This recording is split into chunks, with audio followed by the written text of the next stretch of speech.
Hayırlı gün, hürmetli dostlar. Bulat dostum bilen elik yazgan bir jırını jırlap ketemiz.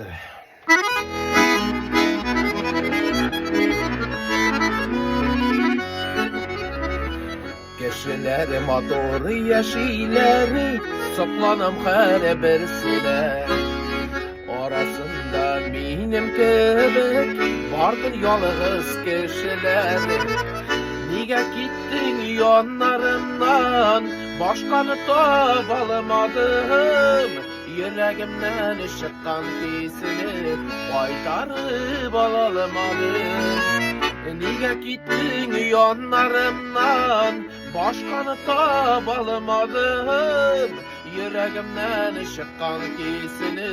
Kaytarıp alalamadım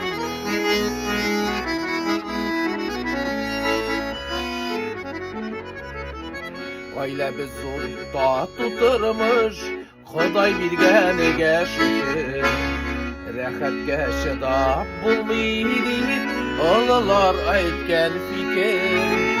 Nega gitding yonlarimdan Boshqani tobolmadim Yuragimdan chiqqan kesini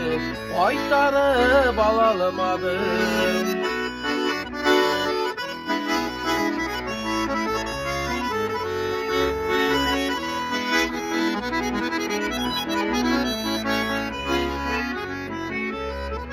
Rahatında mihnatında Qabul eterga kerak Xudoy bergan sinovlarini